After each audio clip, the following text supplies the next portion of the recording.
Every Friday morning, an elderly woman quietly dropped off a tin of cookies at the post office. No one asked why, no one ever thanked her. For 8 years, through blizzards, illness, and whispers behind her back, she never missed a single week. Then one cold morning, the ground began to shake, and a Black Hawk military helicopter landed in her backyard. Why would the U.S. Army dispatch an elite unit to a quiet Iowa neighborhood? What kind of promise was powerful enough to travel across oceans, hidden in a tin of cookies? This story doesn't begin with medals or uniforms. It begins with grief, a mother's love, and the recipe that carried it all. Let me tell you what really happened when the world finally noticed Alice Campbell. In the soft ember light of a sleepy Iowa morning, Alice Campbell's kitchen came alive long before the world outside stirred. At 71, her fingers weren't as nimble as they once were, but they moved with the grace of ritual. The gentle sound of a wooden spoon tapping against a ceramic bowl, the comforting scent of vanilla and cinnamon rising like a memory from the oven. It was a familiar symphony of quiet intention. Every Friday, it played the same. Alice lived alone in a modest two-bedroom house on Maple Lane, the same one where she and her late husband James had raised their only child, Michael. James had been gone 15 years now. Cancer was swift and cruel. But Alice had remained, not just in that house, but in every heartbeat of the life they'd built. The faded gingham curtains she'd sewn decades earlier still framed the morning sun, and on the living room wall, time stood still through photographs. Michael grinning gap-toothed in elementary school. Michael tall and proud in marine blues, his hand firm on his father's shoulder, both men wearing the uniform that had defined their family. She'd taught second grade for 40 years at Oak Ridge Elementary, the kind of teacher who remembered every child's birthday and packed an extra sandwich for the kid who always forgot his. After retiring, she filled her time volunteering at Sunny Pines Retirement Home and donating to the church out of her modest pension.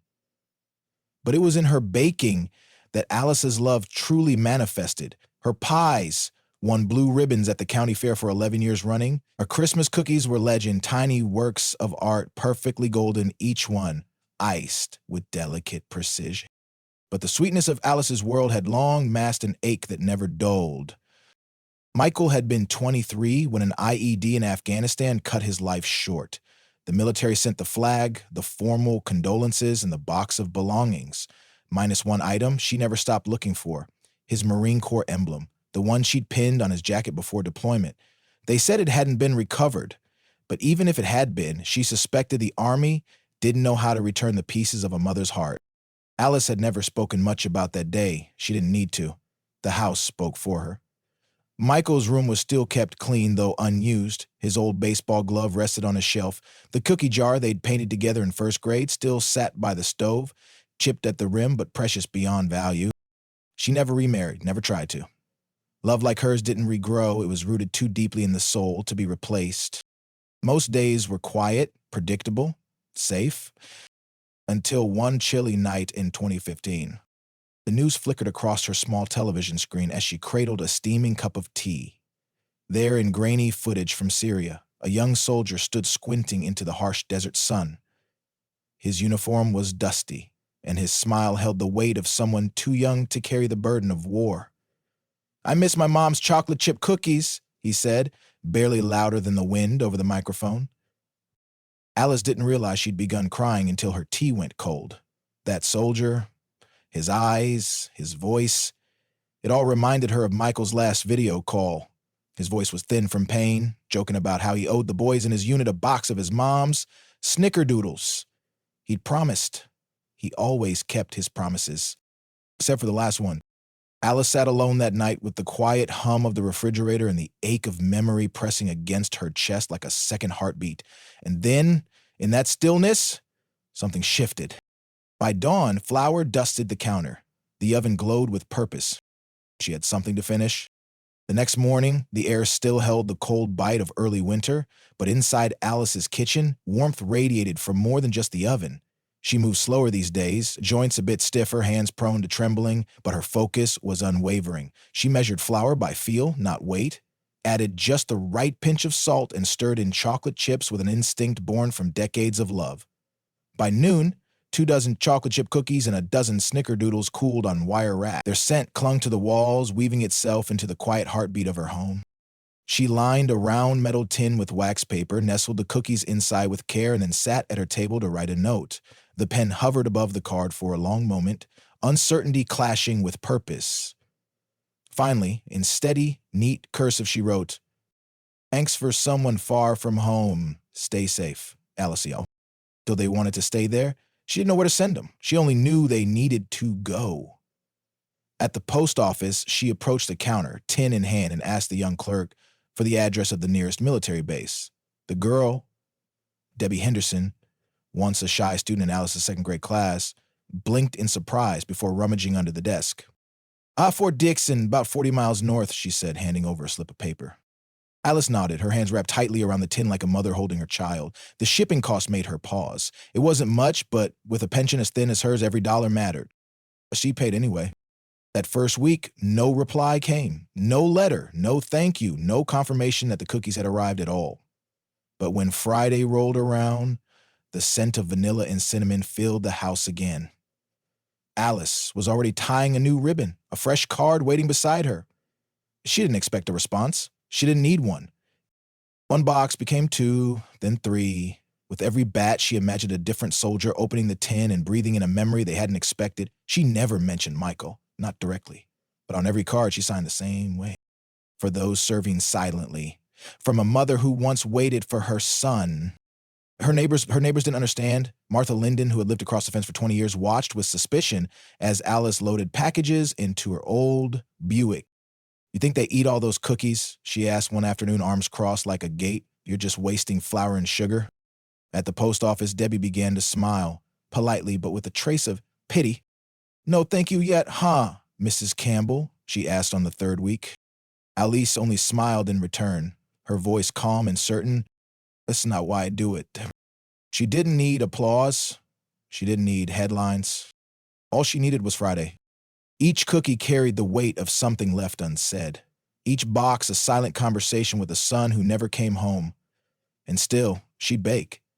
Because someone, somewhere, was waiting.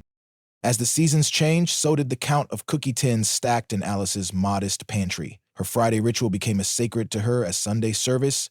No matter the weather, no matter her pain, the oven would hum before sunrise, and the house would bloom with the smell of warm sugar and memory.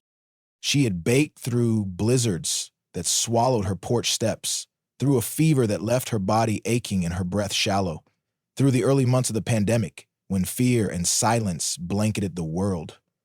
When the post office cut back its hours in 2020, Alice stood patiently in line, tin in hand, wearing a mask sewn from leftover fabric scraps.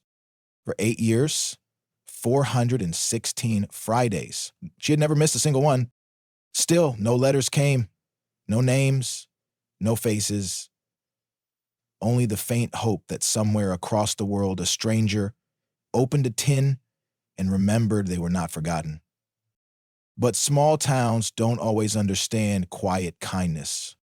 The whispers began slowly. A local blog post titled, "Iowa Woman Self-Appoints as Soldier's Mom" made the rounds, characterizing her baking as performative patriotism and emotional vanity. The blogger hadn't spoken to her, hadn't asked why she did it, only speculated. The post gained traction, especially among younger residents who viewed Alice's efforts as outdated, even attention-seeking. She felt it first at Hammer's Hardware. The young man behind the counter, the owner's son, glanced at her request for vanilla extract and then shrugged. "Maybe try on mine? We're not looking to get involved in anything political." "Political?" Alice blinked. "It's just vanilla, Peter." Even at church, where she'd taught Sunday school for over 30 years, people began to keep their distance. The cookie ministry, once spoken of fondly in passing, vanished from prayer requests. The smiles became thinner. The eye contact is shorter. Her grandniece Jenny, visiting from college during a semester break, noticed it instantly. "Are they mad at you or something?" she asked after a chilly Sunday service where not a single soul mentioned Alice's baking. Alice only smiled as she carved the roast beef. People have their concerns these days. But after all these years, doesn't it make you angry? Alice's smile held the sadness of 1,000 silent mornings. "I'm not angry, dear. As long as someone remembers Michael, that's enough." But the truth was, even Alice had begun to wonder if her quiet mission still mattered. And then a letter arrived. It came in a plain, unmarked envelope, no return address, no stamps, just slipped into her mailbox like a secret waiting to be uncovered. Inside, a single sheet of lined paper, handwritten in careful block letters. Mrs. Campbell, I served alongside your son in Afghanistan. Your cookies saved my life last week. I was on the edge, contemplating the darkest choice a soldier can make. But your package arrived, and suddenly I remembered someone out there still cares. You gave me the courage to seek help. Please don't stop what you're doing. Tucked into the fold of the letter was something she hadn't seen in 15 years.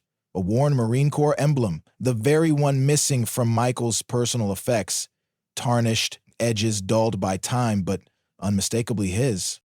Alice pressed it to her chest and wept. Long, silent tears she didn't share with Jenny, the church, or even her old cat Sergeant. She placed the emblem in Michael's memory box beside his Little League photos and a letter he'd written her on his first day of basic training. Then, without fanfare, she went back to the kitchen, preheated the oven, and began again. But her resolve would soon face its harshest test. 2 weeks later, someone filmed her at the post office. The video showed her hands trembling as she arranged her boxes on the counter, ribbons slipping slightly in her arthritis-worn fingers. A male voice from off-camera, young, smug, called out, "Hey, old lady, when are you going to realize nobody cares about your cookies anymore?" The video went viral in town. Mocking comments flooded in. People who had never spoken to Alice now had opinions about her grief, about her sanity, about her value. She didn't respond. I didn't ask for sympathy. It didn't stop baking.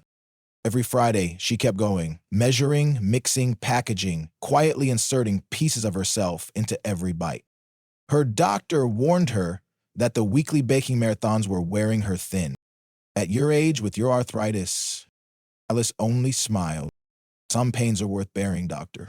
Because for her, every cookie was more than a treat. It was a story, a prayer, a memory made edible.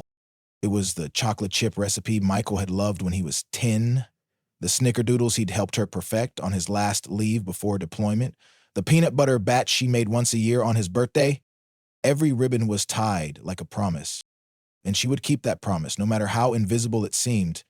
The first real snow of November arrived early that year, blanketing Oak Ridge in a muffled stillness that made even the wind seem reverent.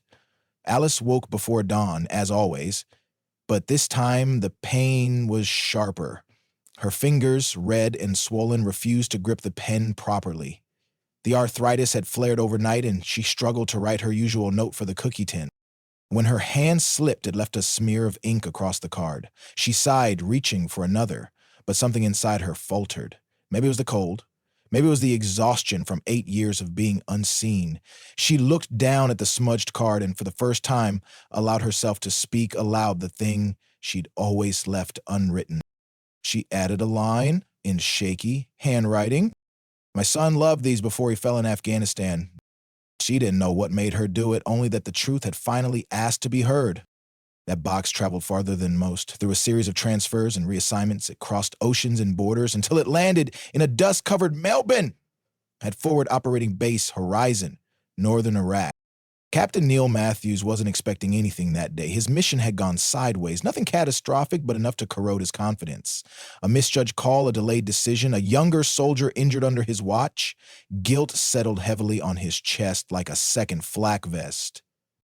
When the mail came, he barely glanced at it. Forms, directives, an old, battered tin. The handwriting stopped him. Something about it, the deliberate curves, the simple words, reminded him of home, of his grandmother's Sunday notes tucked into lunchboxes. He opened the tin. The cookies were a bit broken from their long journey, but still whole enough to recognize care. He reached for the note. When he read the line about a fallen son, he froze. And then he read it again. 8 years earlier, Neil Matthews had been a newly commissioned lieutenant in the 2nd Battalion, 8th Marines. Afghanistan.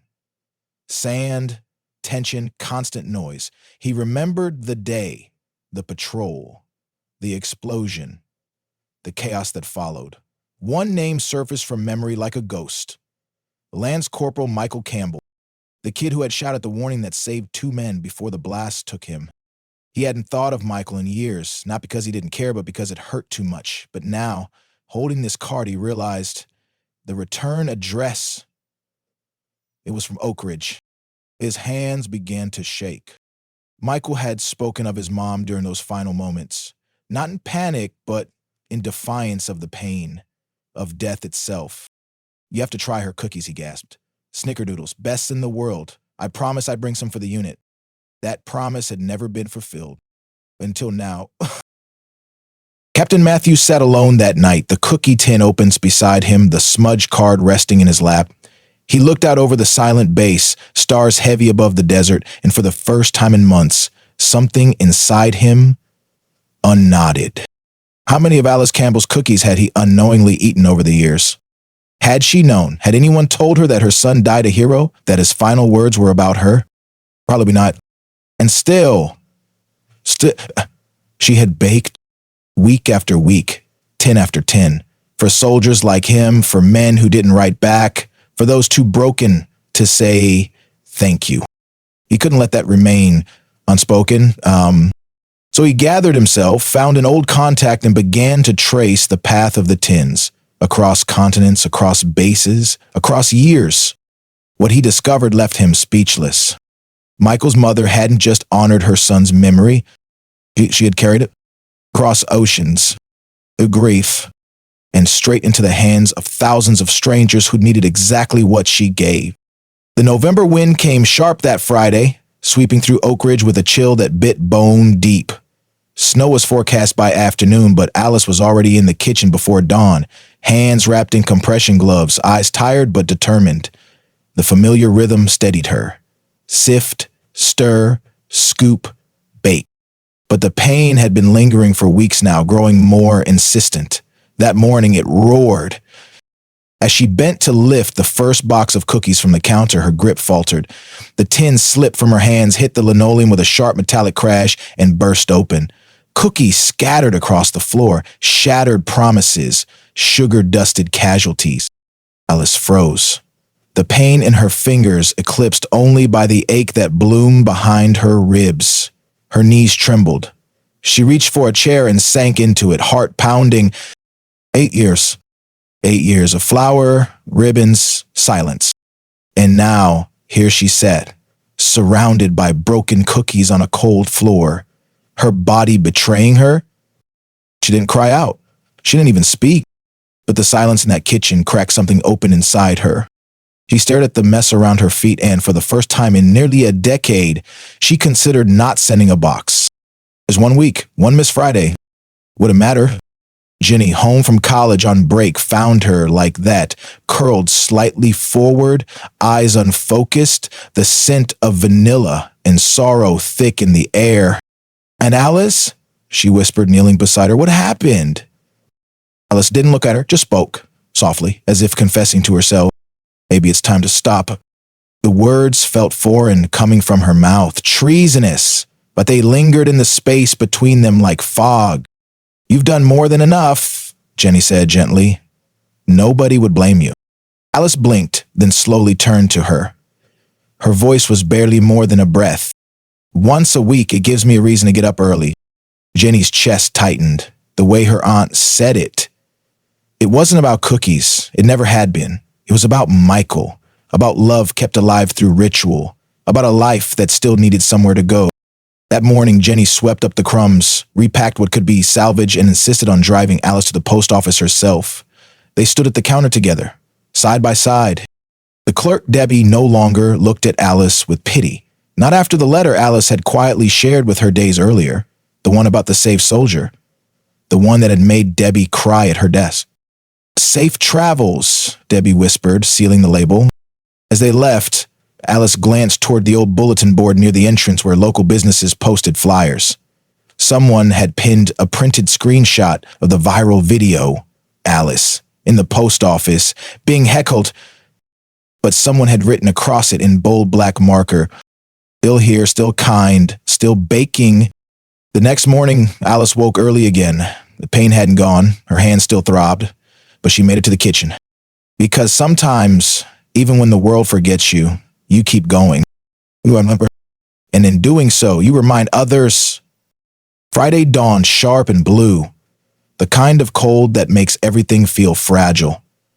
Alice sat by her kitchen window, a cup of tea in her hands, watching the steam rise and fade into the air. Her fingers ached, but the tins were already packed. 3 this time, tied with red and gold ribbons that shimmered faintly in the morning light. Jenny was upstairs, still asleep. The cat Sergeant stretched on the windowsill, twitching in his dreams. Then the ground began to tremble. It started softly, like distant thunder, then grew into a low, rhythmic roar that rattled the china cabinet and sent Sergeant leaping to the floor. Alice stood slowly, her brow furrowing. The sound grew louder, distinct now. Helicopter rotors? Aunt Alice, Jenny's voice called from upstairs, alarmed. Something's happening outside. Alice moved to the back porch, heart thudding, not with fear, but with something stranger, something impossible.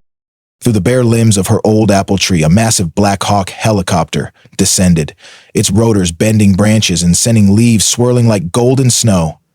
The downwash flattened her garden and shook loose the last apples still clinging to the limbs. The roar was deafening. Neighbors poured from their homes in bathrobes and boots, mouths open, phones lifted, cameras rolled. Even Martha Linden, Alice's longtime skeptic, stood frozen at the fence line, her garden gloves still on. The Black Hawk touched down in Alice's backyard. The side door opened. 6 soldiers stepped out in full formal dress uniform, medals gleaming in the sun. They moved in perfect formation across the lawn. At their lead was a tall man with a crisp posture and a nameplate that read, Matthews. He carried a polished wooden plaque against his chest.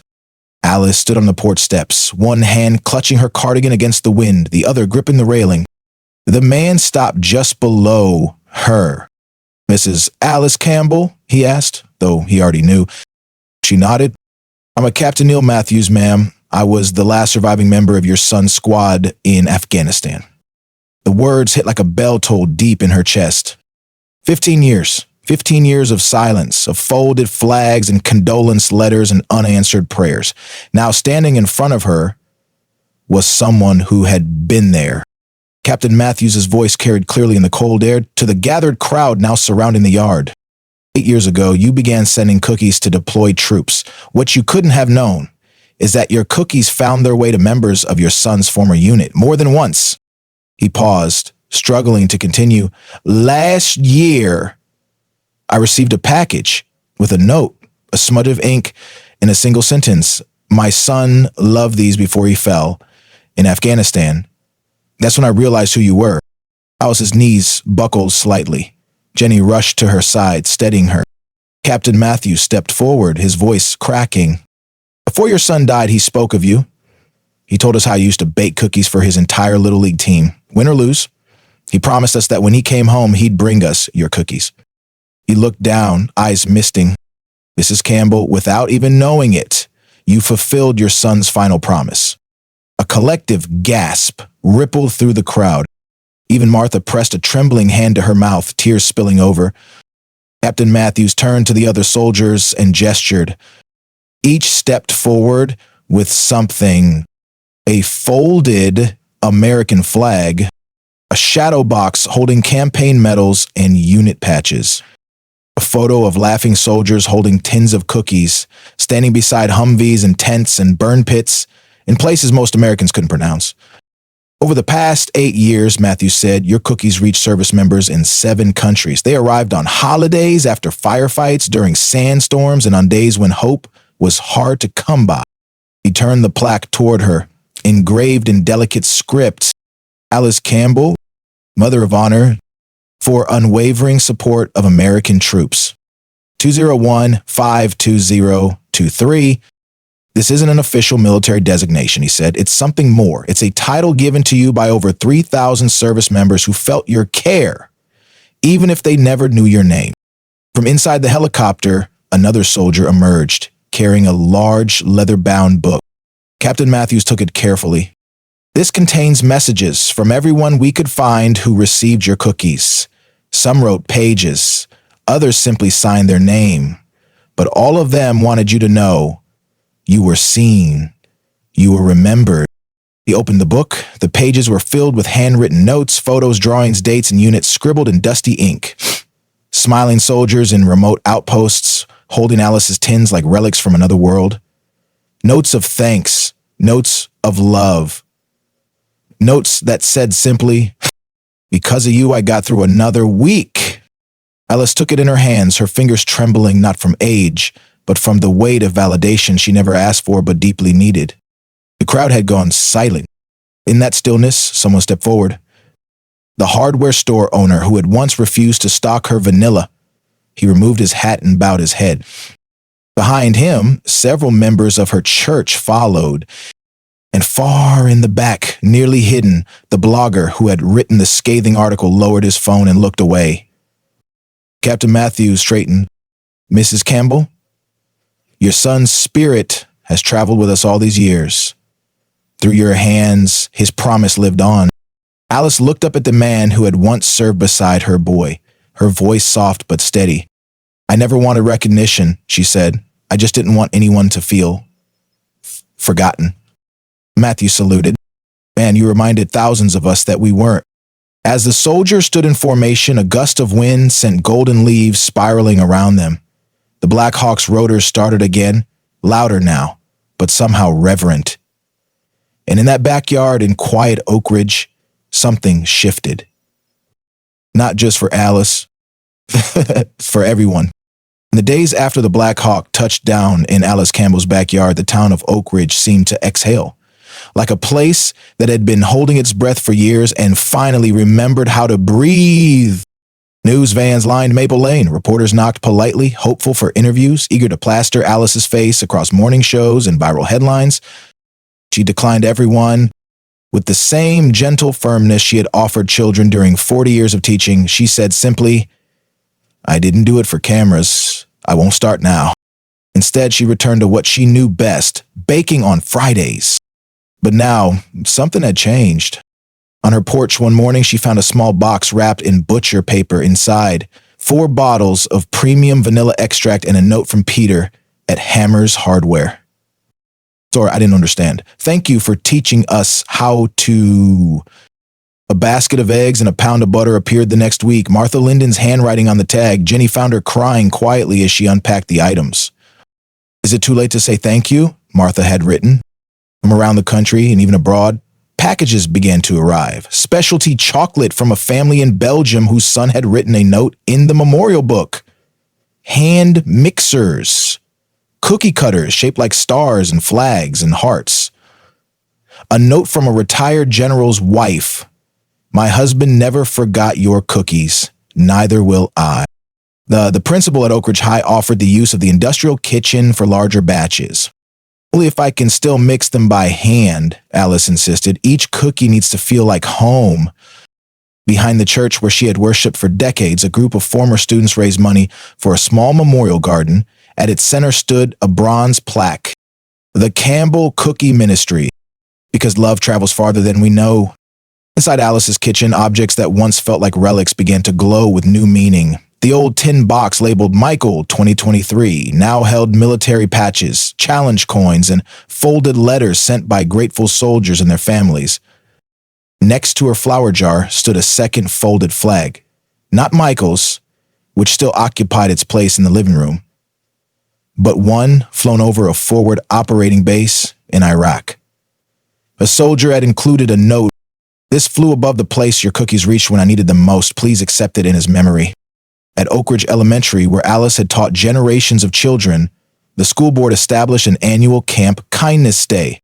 One Friday a year, every student baked, wrote letters, and delivered packages to local shelters, veterans, hospitals, and nursing homes. Not to go viral, not for attention, but to remember that small acts, when done consistently, carry power. And 17-year-old Lily Peterson, who used to roll her eyes at the cookie lady, now led the school's outreach club, she admitted to her classmates. "I used to think Mrs. Campbell was just weird. Now I bring cookies to Sunny Pines every Friday. She taught us something without even trying to." Lily wasn't alone. Throughout Oak Ridge, something invisible had taken root. Neighbors began noticing small chances to serve. A shoveled sidewalk before sunrise, a casserole left quietly on a porch, a handwritten card slipped into a mailbox. No hashtags, no cameras, just kindness. Alice had shown them what it looked like: quiet, consistent, inconvenient, and deeply human. On her kitchen wall, Jenny hung 3 framed quotes Alice had once jotted on recipe cards and tucked into her cookbooks. Kindness needs no acknowledgement, but is always remembered. Not everyone who does right is recognized, but they always leave a mark. You don't need them to remember your name, just to remember they weren't forgotten. Veterans Day arrived with a gray sky and chilled wind. Where once Alice had stood alone at Michael's memorial, now dozens gathered, some with store-bought cookies, others with homemade batches wrapped in red ribbons. Captain Matthews returned, not with a helicopter this time, but with 4 members of Michael's old unit. They stood beside her silently, hands behind their backs, heads bowed, as the town finally stood with the mother who had held them all together in spirit. Later, over tea, Jenny asked, "Do you ever wish the recognition had come sooner?" Alice didn't answer right away. Her fingers traced the edge of the leather-bound book on her table, the one filled with notes from soldiers she'd never met. "The timing doesn't matter," she said at last. "The cookies were never about me. They were about remembering Michael, the ones still out there, the ones we've lost. No one should feel forgotten." And as she stood in her kitchen once more, rolling dough with practiced hands, it was clear this was never about fame. It was about faithfulness. I keep thinking about Alice Campbell. Not just the helicopter in her backyard, not the medals or the folded flags, not even the soldiers who stood in her garden, carrying the weight of history in their hands. What I can't forget is that for 8 years, without thanks or fanfare, an elderly woman baked cookies every Friday, in silence, in grief, in love. She didn't go viral. She didn't ask to be heard. She simply showed up for people she would never meet. And in a world that rewards noise, Alice chose consistency. Between cold judgment and warm memory, she chose to bake. Between being misunderstood and being needed, she chose to continue. Between hopeless, waiting, and forgotten promises, she chose action. Her story forces us to ask a different kind of question. Not what did she get for all her effort, but rather who did she keep alive through it? How many people have we overlooked, the quiet ones who hold the world together without asking for applause? The retired teacher tutors children no one notices. The neighbor who clears your sidewalk before sunrise. The hospice volunteer who sits beside a stranger's final hours so no one has to die alone. Alice reminds us that kindness doesn't need permission. It doesn't expire. It doesn't demand a witness to be real.